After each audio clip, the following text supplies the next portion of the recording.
Hey, old man, this ain't a retirement home parking lot. That's what the biker sneered. Right before he shoved the 80-year-old veteran to the ground. The old man didn't fight back, didn't shout, didn't ask for help. He just stood up, dusted off his jacket, and drove away alone. What those bikers didn't know was that 60 minutes later, 5 black SUVs would roll into town. And the men who stepped out, they weren't here for revenge. They were here to salute their brother and to remind everyone that real respect isn't demanded, it's returned. Welcome to Grateful Stories, where tales of compassion and kindness are told.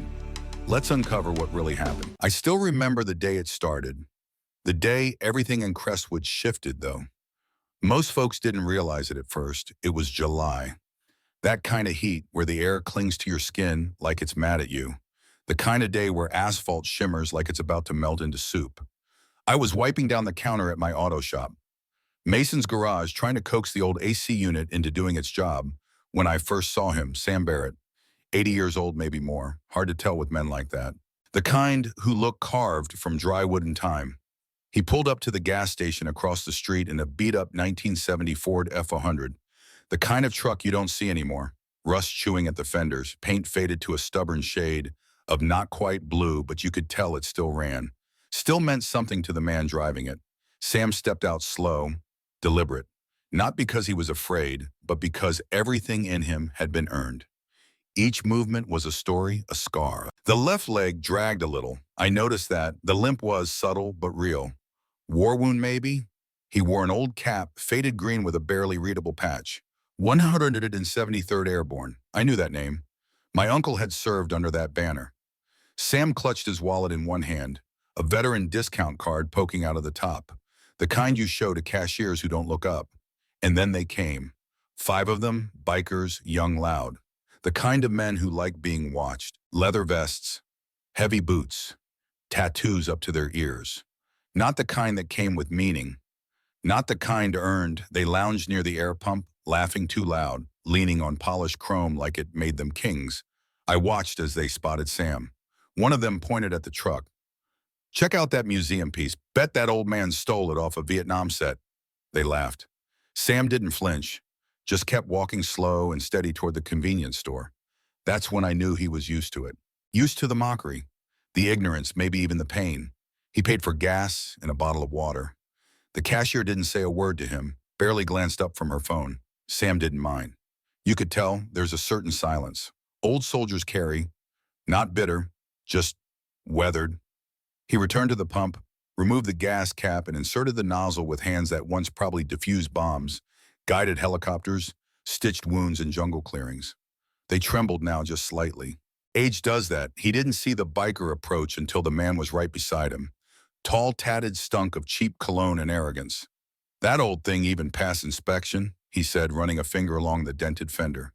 Sam looked up, calm, not scared. "Still runs," he said simply. Eyes clear as a Wyoming sky. The biker scoffed. "This ain't a museum, Gramps." He raised his voice loud enough for the others to hear. "This ain't your retirement parking lot." The other 4 walked over, surrounding him loosely. I watched from across the street, the rag in my hand frozen mid-wipe. "My gut clenched," Sam said. "Just getting gas. No trouble." That's when the second biker smacked the gas canister from his hand. Fuel splashed across the concrete. "Trouble's already here, Grandpa," he said, sneering. Sam bent down, slow, careful, that left leg shaking.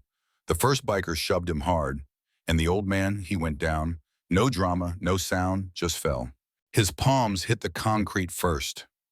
Then his hip. I saw the way he winced, like pain was something he recognized but refused to honor.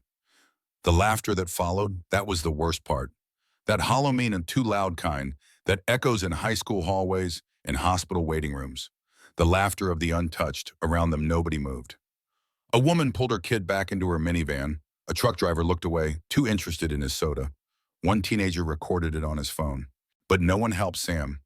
Didn't lie there long. Just a moment, not from weakness, but from the weight of something deeper. Disbelief, disappointment, maybe shame, but not his own. When he stood, I noticed the blood trailing from his temple. Thin red, but he didn't wipe it, didn't speak, just got back into his truck. The bikers parted unimpressed, and as Sam pulled away, their laughter followed like a bad smell. I couldn't see his eyes from across the street, but I could feel them. Steel-focused, the kind that had stared down helicopters' mortars and God himself. The kind of stare you only get once you've buried friends and survived yourself. He drove off with one hand on the wheel and the other pressed to his bleeding head. I thought he'd go home, sleep it off, but he didn't. He drove to my shop, pulled into the lot, engine rattling faintly. I stepped out from behind the counter. "Mr. Barrett," I said. "You all right?" He didn't answer the question. Just motioned to the truck. "Engine's been knocking. Might be the timing belt." Blood was drying on the side of his face, I noticed. He didn't explain. I nodded. "Want me to take a look?" He did. I asked him to wait inside. Offered coffee. He declined, my mechanic. Mike, a good kid fresh out of trade school, peeked out of the back room. Saw the blood. "Didn't move, sorry," he mumbled. "We don't work on trucks." "That old, parts too rare, not worth it," Sam nodded. Didn't argue. Didn't. Just got back in the truck and left. The bell above my door jingled like nothing had happened, but something had. Something big. That night I couldn't sleep. I kept seeing his hand, the tremble, the quiet, the way the whole world looked at him like he was a ghost, and I couldn't stop thinking.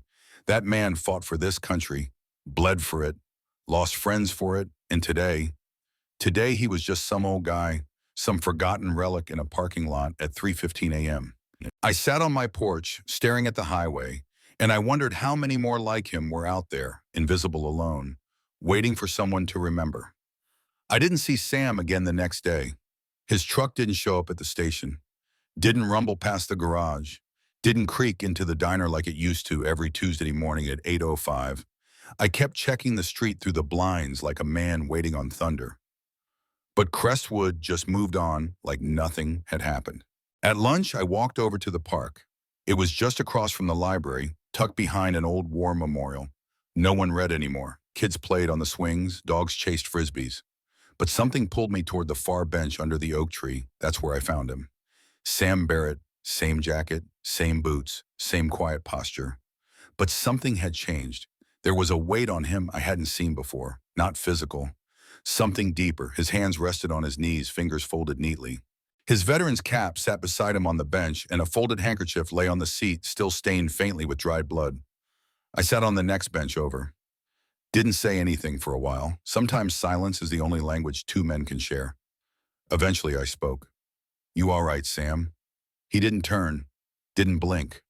Just said, "I've bled before. This part's different." I waited. "You ever feel like the war ended, but nobody told you?" His voice was hoarse, not from pain. From years of saying nothing and finally needing to speak, I gave him everything I had. He said quietly, "Lost friends I never even got to bury. Then I came home and disappeared."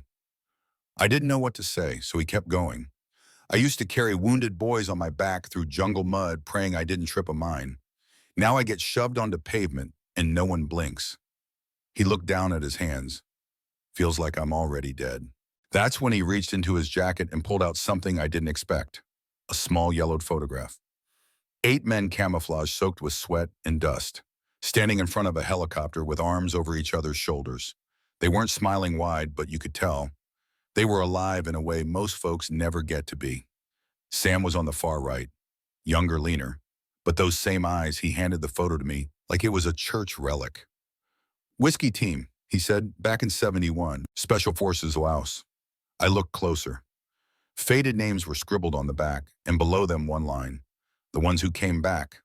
My throat tightened. "I haven't seen them in decades," he added. "Most folks just drift apart. Some pass quietly, others, we just stop calling."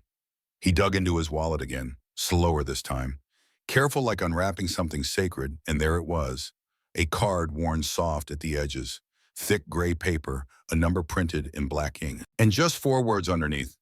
"Emergency contact." Whiskey, he looked at me, voice steady now. "I've never used it.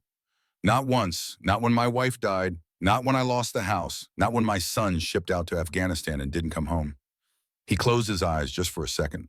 But today something broke. He held up the card, then his flip phone, an old silver clamshell that looked like it belonged in a museum. I don't even know if it works anymore. The number, could be dead. They could all be gone. He paused, "But if they're not, Then right there on that bench under the shade of the oak, Sam flipped open the phone, punched in the number. It rang once, twice, three times, then a voice answered. Crisp, firm, government, clear verification code, it said. Sam froze, he took a breath, then spoke almost like a man praying into a storm. Whiskey. 7-2 Delta Sergeant Major Samuel Barrett. Silence, then stand by for confirmation. I felt every hair on my arm stand up. The line clicked again, and another voice came through. This one older, deeper Sergeant Major Barrett, it said. It's been a long time, Sam closed his eyes. Too long, Colonel, he said quietly. What's your status? Sam looked straight ahead and gave the only answer that ever mattered. I need the team, sir. There was no hesitation, no follow-up. Just three words that changed everything. Help is coming. I didn't know what to make of it. But Sam, he just sat there flipping the phone shut like a soldier completing a mission. Guess we'll find out who remembers. And I realized this wasn't just about getting back at some punks. This was about honor, about not being forgotten, about reminding the world that some men never stop standing guard. By the time I walked back to the shop, my head was spinning. I kept checking the window, watching, waiting. And then just before 4 o'clock, I saw it. A black SUV, government plates, no sirens, no fuss. It pulled into the park like it belonged there. Then another, then a third, 4, 5.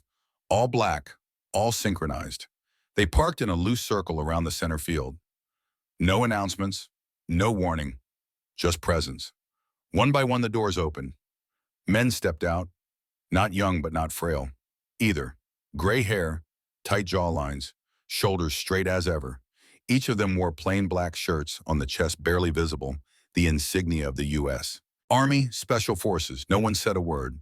But the way they moved, it was like watching a machine built from trust and time. They didn't scan the park. They didn't look for threats. They walked straight to the oak tree, to Sam. And when they got there, the oldest among them, a tall man with silver hair and steel eyes, dropped to one knee. Sergeant Major Barrett, he said, voice clear and full of reverence.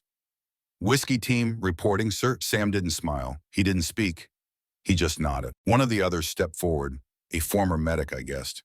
Started checking the dried cut on Sam's temple. Hands gentle but practiced. Another leaner, younger held something in his hand. Dog tags, but not just any.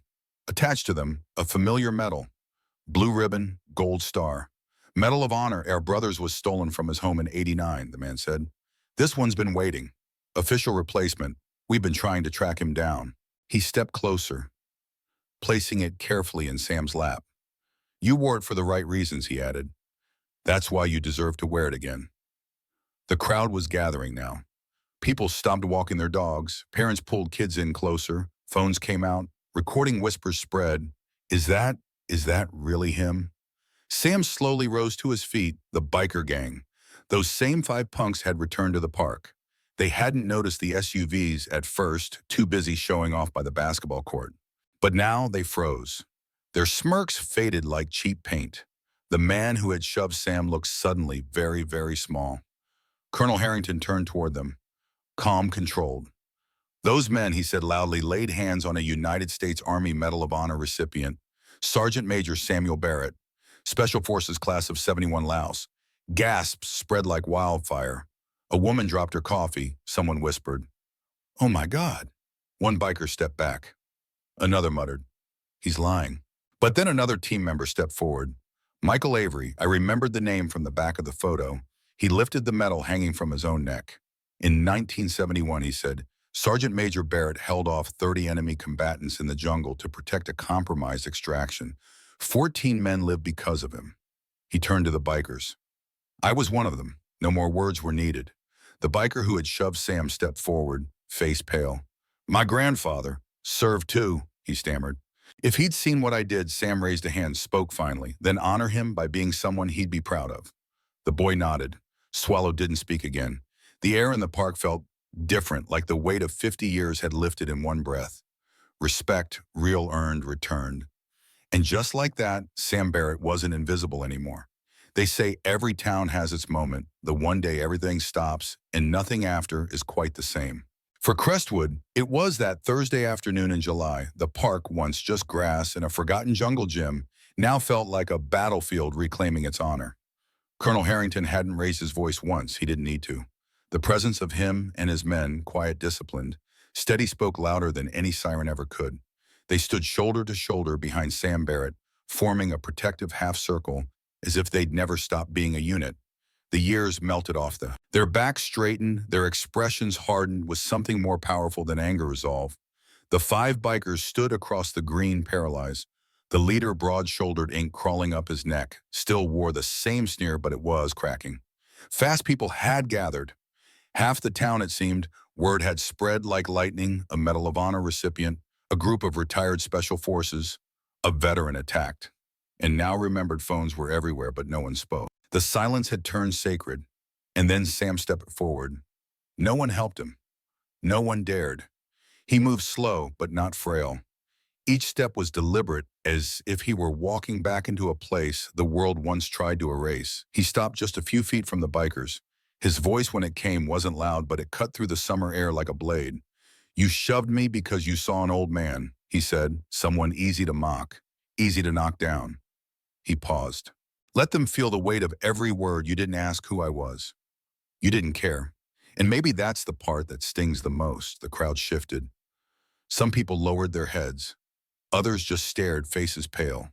Sam's voice cracked, not with weakness, but with emotion sharpened into steel.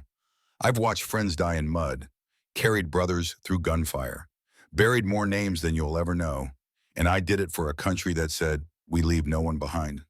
He looked down for a moment, then back up. "But sometimes we do."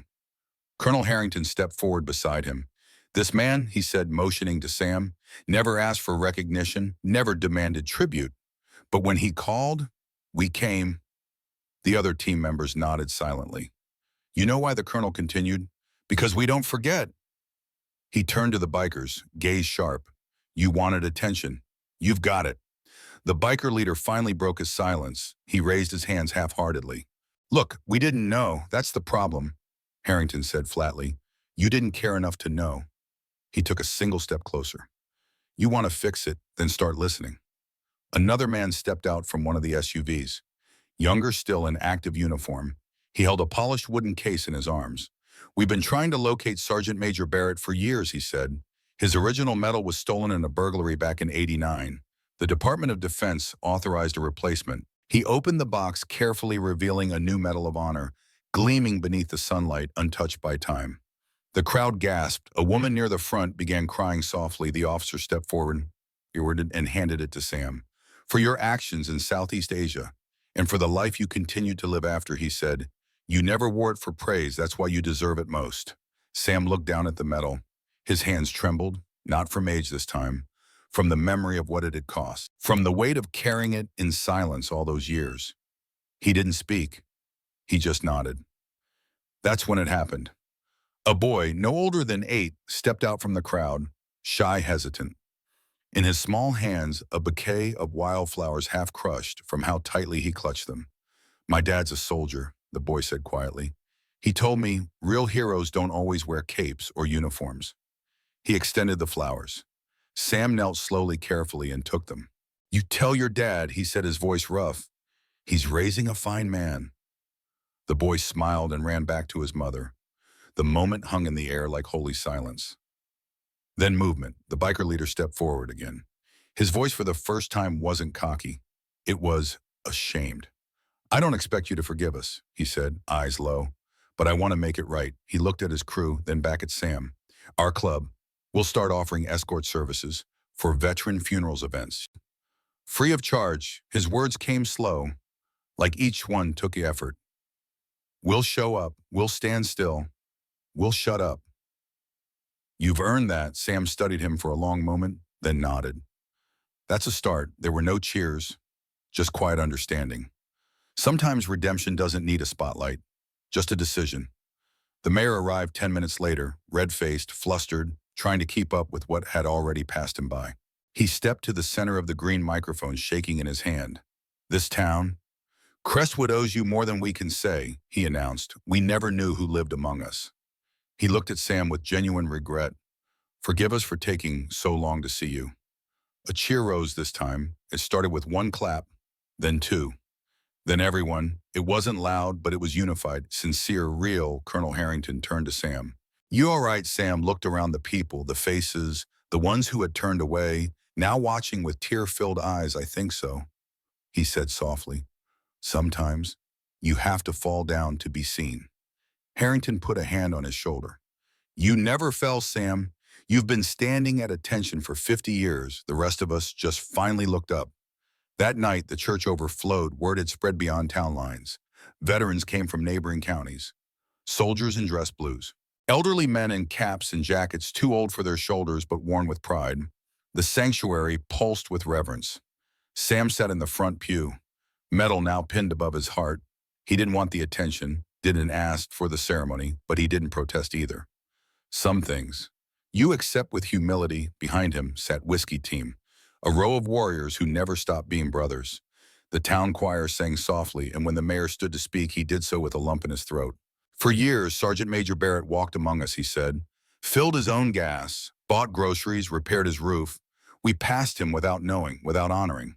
He paused, no more. Then he motioned toward the side doors. Two city workers wheeled in a covered easel. When the cloth dropped, gasps filled the church. It was a bronze plaque, beautiful, subtle, etched with care, in honor of Sergeant Major Samuel Barrett, U.S. Army Medal of Honor recipient Whiskey Team, the ones who came back because honor never fades. It would be placed in the town square, permanent, visible, unignorable. Sam was invited to speak. He hesitated, then stood slowly, gripping the pew for balance. When he faced the crowd, he didn't speak like a soldier. He spoke like a man. "I didn't call my team because I wanted recognition," he said. "I called because I needed to remember who we used to be." He looked out at the faces. Many he'd seen before, some who had walked past him, laughed. Looked away. "I don't blame you for not knowing who I was," he continued. "That was my choice, to live quiet, but I ask you, look closer next time. At the old man bagging groceries, at the woman sitting alone with a folded flag. Their stories aren't in history books, but they matter." Silence followed, the kind that doesn't beg for applause but earns it anyway. After the ceremony, I caught up with Sam outside. The sun was setting, casting gold across the sidewalk. He looked different, not younger, not lighter, but somehow more solid, like something had settled in him. "You ever think it'd turn out like this?" I asked. He gave a half smile. "Nope," then paused. "But I'm glad I made the call."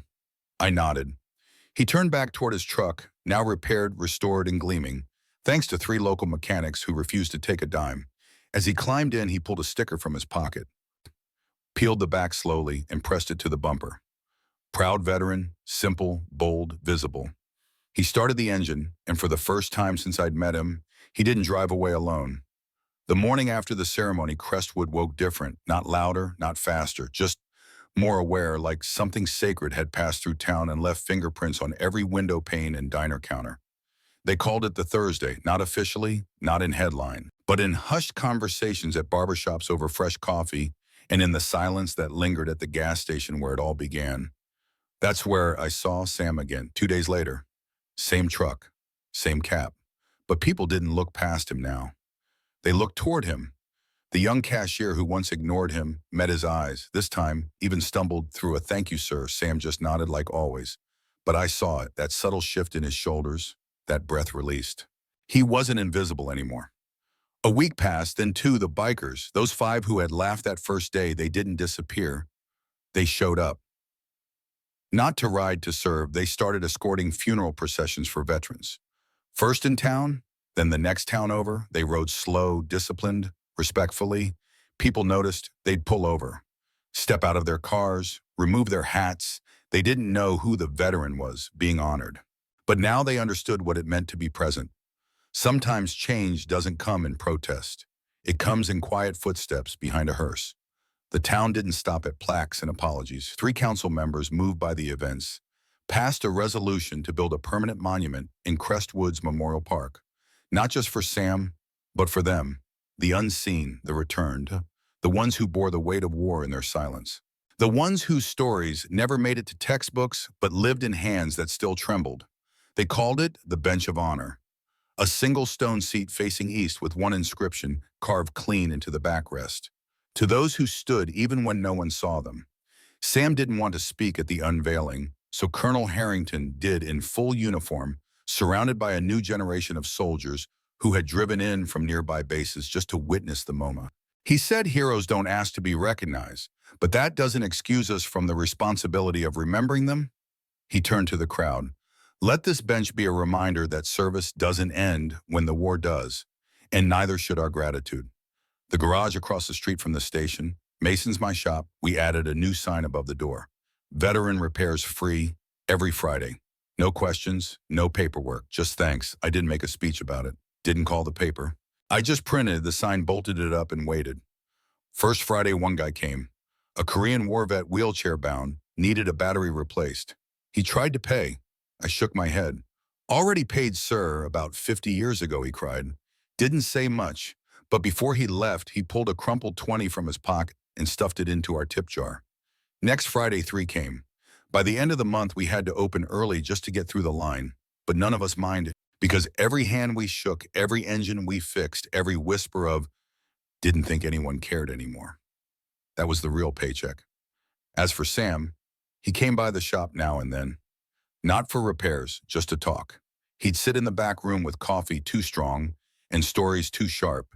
He'd tell us about night patrols in Laos, about hot meals from cans and boots that never dried, about men with names like Dobbs and Kinney who never made it past 23. Sometimes he'd stop mid-story, stare at the wall. We'd sit with him in that silence, no rush, no pressure, because that silence was part of the story. One afternoon, he pulled a folded letter from his jacket, didn't say anything, just handed it to me. I opened it. It was from the Secretary of the Army. An invitation. Sam was being asked to attend a national recognition event at Arlington, part of a Memorial Day tribute to unsung Medal of Honor, recipients who had faded into anonymity. I looked up. You going? He shrugged. I'm not sure. Why not? He tapped the side of his mug. I'm not good at being seen. I said nothing, just slid the letter back across the table. You don't have to go to be remembered, I told him. But if you do go, you'll be remembered, right? He didn't answer, but a week later, I saw his truck roll out of town, clean-tuned, flying a small American flag on the antenna. When he came back, there was a photo tacked to the bulletin board in my shop. It was Sam, standing in front of the tomb of the unknown soldier, his cap tucked under one arm, his hand raised in a salute. No caption, none needed. Seasons turned. The memorial bench collected fallen leaves. The plaque in the church caught golden morning light. And Crestwood, remembered not with fanfare, not with fireworks, but with small things. A high school history class added a week-long unit on local heroes. The diner gave veterans free coffee, no fanfare, no signage, just the way Maggie behind the counter said, no charge, hon. Thanks for everything. The high school football team started each game with a reading of a veteran's name from town records. And every November 11th, a boy, maybe 10 or 11, showed up at the park with wildflowers, same kid from the church. He'd lay them gently at the bench, then walk away. Didn't say a word, didn't wait to be noticed, he just remembered. One winter morning, just after the first snow, I walked past the park and saw Sam sitting alone on the bench. He didn't hear me approach. He was staring off into the distance, the kind of look men get when they're halfway between here and somewhere they left long ago. I sat beside him. We didn't speak for a while. The frost crunched under our boots. Finally, he said, I used to think legacy was about medals, statues, names carved into stone. He glanced toward the plaque. But now I think maybe legacy's just being seen. Once truly seen. I nodded. He looked at me. There are still others out there, he said. Men like me, women too. Quiet, buried in routine, holding in things they shouldn't have to carry alone. What do we do about them? I asked. He smiled. That slow, tired, knowing smile, we find them. That spring, a small nonprofit opened its doors in town. The Barrett Project, Veteran Outreach Meals Companionship, Job Resources Counseling. A community garden run by the guys who once stood guard on jungle trails. It wasn't fancy. It wasn't big, but it was real. And on the wall near the coffee station hung a photo. 8 men, muddy, exhausted, grinning like fools. Whiskey team. Next to it, a bronze coin encased in glass. On one side, the Special Forces insignia. On the other, he called We Came. The last time I saw Sam was at the edge of the 4th of July parade. He wasn't in it. He didn't like attention. But he stood on the sidewalk, one hand over his heart, the other gripping the wildflowers. A little boy had placed in his palm. He stood straight, quiet still. And I realized something. Some men are monuments. Not because they're made of stone, but because they remind us what still matters, what never fades, what remains. In our darkest moments, kindness still finds a way, often in the quietest places. Not everyone who helps wants recognition. Some just need to know that today, someone isn't going hungry. And sometimes, that alone is enough to change a life. You may forget the story, but if no one retells it, history stays silent forever. Subscribe to Grateful Stories, where justice is honored, kindness is remembered, and no act of quiet heroism is ever lost.